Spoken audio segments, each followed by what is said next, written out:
स्वागत है आप सभी का आपके अपने YouTube channel Vinod Hindi point में। आज के इस वीडियो में पढ़ने वाले हैं उत्तर प्रदेश पुलिस परीक्षा 2024 के पेपर का हल, जिसकी परीक्षा 23 अगस्त 2024 को हुई थी। वीडियो शुरू करने से पहले अगर आप चैनल पर नए हैं तो चैनल को सब्सक्राइब कर लीजिए, वीडियो को शेयर कर दीजिए। प्रश्न संख्या 38 से प्रश्न संख्या 42 तक गद्यांश हैं। गद्यांश को पढ़ करके उनका उत्तर देना है। आज के इस वीडियो में जितने भी प्रश्न कराए जाएंगे सभी प्रश्नों के उत्तर शुद्ध और सटीक हैं। तो चलिए शुरू करते हैं आज का ये वीडियो। गद्यांश को पढ़ते हैं, उसके बाद इसका उत्तर देते हैं। शिक्षा को वैज्ञानिक और प्राविधिक मूलाधार देकर हमने जहां भौतिक परिवेश को पूर्णतया परिवर्तित कर दिया है और जीवन को अप्रत्याशित गतिशीलता दे दी है, वहां साहित्य, कला, धर्म और दर्शन को अपनी चेतना से बहिष्कृत कर मानव विकास को एकांकी बना दिया है। पिछली शताब्दी में विकास के सूत्र प्रकृति के हाथ से निकलकर मनुष्य के हाथ में पहुँच गए, विज्ञान के हाथ में पहुँच गए और इस बंद गली में पहुंचने का अर्थ मानव जाति का नाश भी हो सकता है। इसलिए नैतिक और आत्मिक मूल्यों को साथ साथ विकसित करने की आवश्यकता है, जिससे विज्ञान हमारे लिए भस्मासुर का हाथ न बन जाए। व्यक्ति की क्षुद्रता यदि राष्ट्र की क्षुद्रता बन जाती है तो विज्ञान भस्मासुर बन जाता है। इस सत्य को प्रत्येक क्षण सामने रखकर ही अणु विस्फोट को मानव प्रेम और लोकहित की मर्यादा दे सकेंगे। अपरिसीम भौतिक शक्तियों का स्वामी मानव आज अपने व्यक्तित्व के प्रति आस्थावान नहीं है और प्रत्येक क्षण अपने अस्तित्व के संबंध में शंकाग्रस्त है। ये था गद्यांश। पहला प्रश्न है, आधुनिक मानव विकास को सर्वांगीण नहीं कहा जा सकता क्योंकि जीवन में आशातीत गतिशीलता का समावेश नहीं हुआ। विकास के सूत्र मानव के हाथ में है। भौतिक परिवेश पूर्णतया परिवर्तित हो गया। साहित्य, धर्म, कला आदि मानव चेतना से निर्वासित है। तो इसका सही उत्तर हो जाएगा डी विकल्प, साहित्य, धर्म, कला आदि मानव चेतना से निर्वासित है। 39 नंबर है, अणु विस्फोट को मानवतावादी की मर्यादा देना तभी संभव है जब व्यक्ति की उदात्त भावनाओं को विकसित किया जाए। क्षुद्रता को राष्ट्र की क्षुद्रता न बनने दिया जाए। क्षुद्र भावनाओं का उन्नयन हो, क्षुद्रता जब राष्ट्र की क्षुद्रता बन जाए।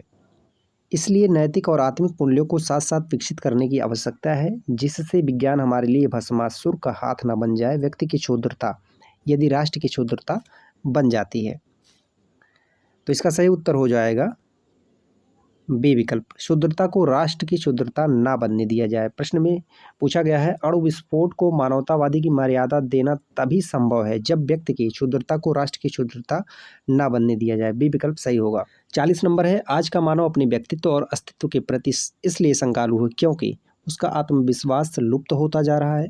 मानव ईश्वर के प्रति आस्थावान नहीं है, वह सीमित भौतिक शक्तियों का स्वामी है, वह विज्ञान की विध्वंस शक्तियों से भयभीत है।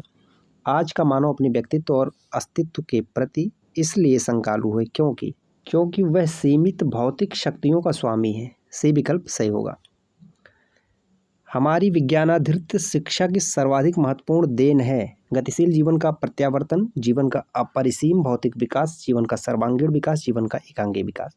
तो इसका सही उत्तर है जीवन का अपरिसीम भौतिक विकास। बी विकल्प सही है। यहाँ देखिए दिया गया है, अपरिसीम भौतिक शक्तियों का स्वामी मानव आज अपने व्यक्तित्व के प्रति आस्थावान नहीं है। 42 नंबर है, मानव जीवन को भस्मासुर बनने से कैसे रोक सकता है। मानव सभ्यता का विकास करके, भौतिक जीवन मूल्यों का निर्धारण करके, नैतिक आत्मिक मूल्यों को विकसित करके, प्रकृति जगत का पूर्ण स्वामित्व प्राप्त करके। तो इसका सही उत्तर हो जाएगा सी विकल्प, नैतिक आत्मिक मूल्यों को विकसित करके। यहाँ देखिए दिया गया है, इसलिए नैतिक और आत्मिक मूल्यों को साथ साथ विकसित करने की आवश्यकता है। 43 नंबर है, निम्नलिखित में से वाक्यों के शुद्ध रूप का चयन कीजिए। भारत में अनेकों जातियां हैं, भारत में अनेक जाति है, भारत में अनेकों जाति है। जहां पर अनेकों आ जाए वह गलत होगा, ठीक है। ए और सी दोनों गलत है। अनेक जाति हैं, जाति नहीं जातियां होगा। तो डी विकल्प सही होगा, भारत में अनेक जातियां हैं। विस्मय बोधक चिन्ह कौन सा है। 44 नंबर देखिए, विस्मय बोधक चिन्ह कौन सा है। प्रत्येक प्रश्न को ध्यान से देखिएगा। तो इसका सही उत्तर है ए विकल्प सही होगा। सी जो है ये योजक चिन्ह है, डी इसे उद्धरण चिन्ह कहते हैं, यह पूर्ण विराम है। 44 का ए विकल्प सही होगा। वह आई तो मेरी चिट्ठी उसे दे देना, इस वाक्य में कौन सा काल है। सामान्य, वर्तमान, संदिग्ध, संभाव्य, तत्कालीन। वह आई हो तो मेरी चिट्ठी उसे दे देना, यह संभाव्य वर्तमान है। सी विकल्प सही होगा। 46 नंबर है, अशौच और अशौच का सही विकल्प कौन सा है? अशौच का मतलब क्या होता है और अशौच मतलब क्या होता है? मूर्ख, निडर, बिना सोच के, अशुद्धि, आँख का जल, बड़ाई, अयोग्य। तो अशौच जो है बिना सोच के होगा और अशौच अशुद्धि, बी विकल्प सही होगा। 47 नंबर है, आग लगने पर कुआं खोदना, लोकोक्ति का अर्थ क्या होगा? आग लगने पर कुआं खोदना, कुआं खोदकर पुण्य कमाना, जल्दी से कार्य करना, संकट के समय बचाव के लिए सोचना, मुसीबत आने पर घबरा जाना। आग लगने पर कुआं खोदना, संकट के समय बचाव के लिए सोचना, से विकल्प सही होगा। 48 नंबर है, जिसे सरलता से पढ़ा जा सके उसके लिए एक शब्द कौन सा होगा? पाठ्य, सुपाठ्य, सुषुप्ता, स्थानापन्न। जिसे सरलता से पढ़ा जा सके उसके लिए एक शब्द होगा सुपाठ्य। निम्नलिखित में से वयोवृद्धि शब्द का सही संधि विच्छेद कौन सा है? वयोवृद्धि, इसका सही संधि विच्छेद कौन सा है? तो वयोवृद्धि, से विकल्प सही होगा। वय जमा वृद्धि, इसमें विसर्ग संधि है, से उत्तर इसका सही होगा। 50 नंबर है, 2019 का साहित्य अकादमी पुरस्कार किस रचनाकार को दिया गया? रमेश कुंतल मेघ, रामदर्शी मिश्र, काशीनाथ सिंह, नंदकिशोर आचार्य।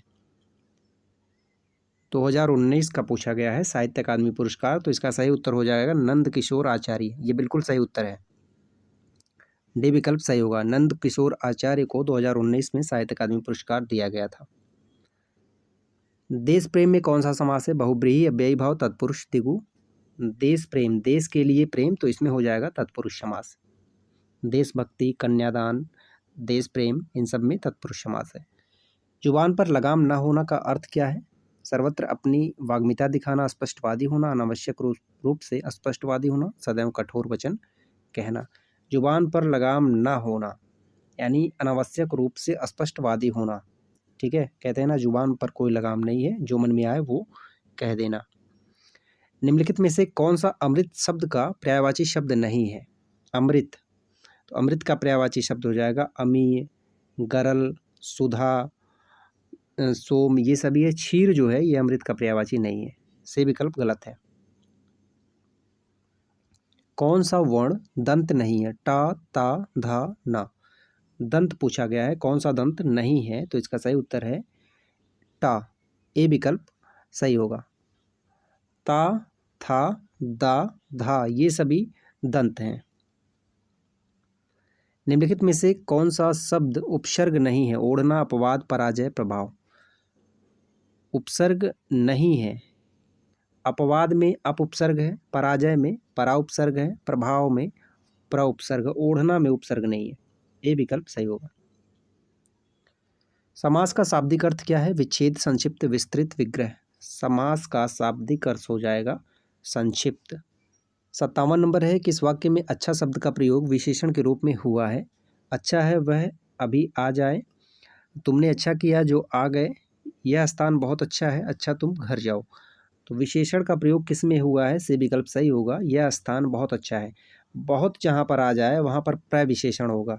विशेषण, ये जो है विशेषण की विशेषता बता रहा है, तो यहाँ पर सी उत्तर सही होगा, यह स्थान बहुत अच्छा है, इसमें विशेषण का प्रयोग हुआ है, बहुत प्रविशेषण है। 58 नंबर है, प्रेम सागर के रचनाकार कौन है? श्याम सुंदर दास, सदल मिश्र, उस्मान, लल्लू लाल। प्रेम सागर के रचनाकार हैं लल्लू लाल। सदल मिश्र की रचना का नाम है नासिकेतोपाख्यान। अनावृत शब्द का समभिन्नार्थक क्या है? अनावृत, निरादर, न दोहराया हुआ, अयोग्य आचरण, पृथ्वी। तो अनावृत का समभिन्नार्थक हो जाएगा ना दोहराया हुआ, बे विकल्प सही होगा। एक होता है आवृत्ति, ठीक है, आवृत्ति मतलब बार बार दोहराने वाला, बार बार कहा जाने वाला, तो अनावृत्ति ना दोहराया हुआ। निम्नलिखित में से कौन सा शब्द पुल्लिंग है? रीति, क्षमा, घटना, क्षेत्र। कौन सा शब्द पुल्लिंग है? पुल्लिंग पूछा गया है, तो रीति का देखिए, रघुकुल रीति चली गई, ये तो स्त्रीलिंग है। क्षमा कीजिए, घटना घट गई, क्षेत्र ये पुल्लिंग है, डी विकल्प सही होगा। क्या बोलूं क्या याद करूं हरिवंश राय बच्चन की आत्मकथा श्रृंखला का कौन सा भाग है? हरिवंश राय बच्चन हालाबाद के प्रवर्तक के रूप में जाने जाते हैं, अमिताभ बच्चन के पिताजी हैं, और इन्होंने जो है आत्मकथा के 4 भाग, इनकी आत्मकथा के 4 भाग हैं। पूछा गया है क्या बोलूं क्या याद करूं, यह कौन सा भाग है? तो ये पहला भाग है। क्या बोलूं क्या याद करूं, बसेरे से दूर, नीड़ का निर्माण फिर से, 10 द्वार से सोपान तक, ये इनके 4 आत्मकथा के भाग हैं।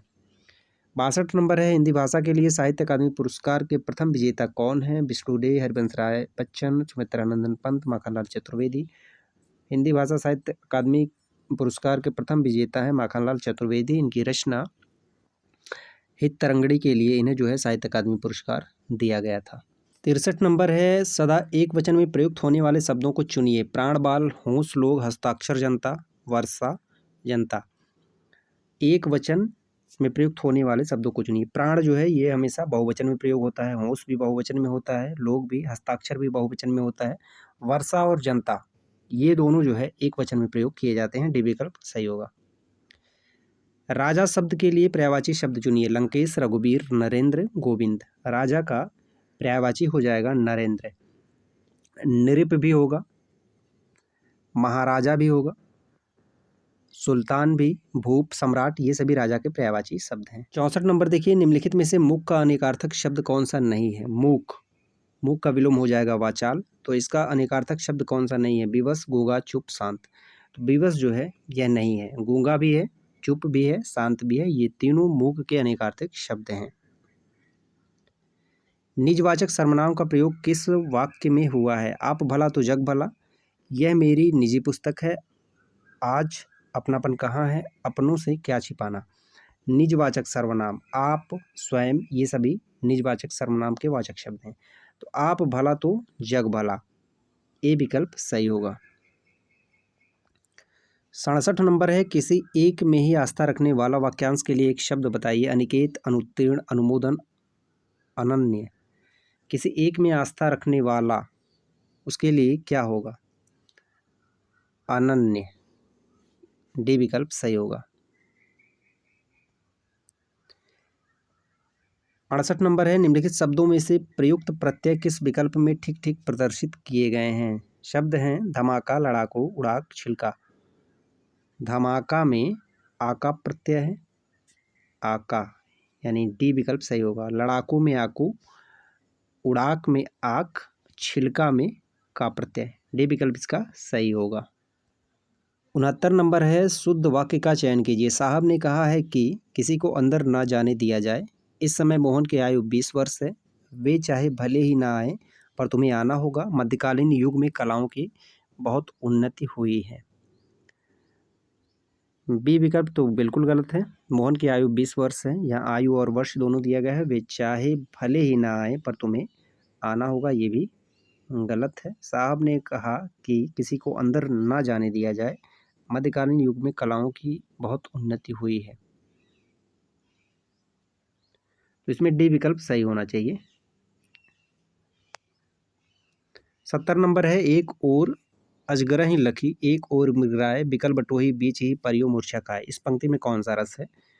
तो ये कई बार पूछा गया है, भयानक रस है। 71 नंबर है निम्नलिखित में से कौन सा शब्दालंकार नहीं है? रूपक, अनुप्रास, यमक, श्लेष।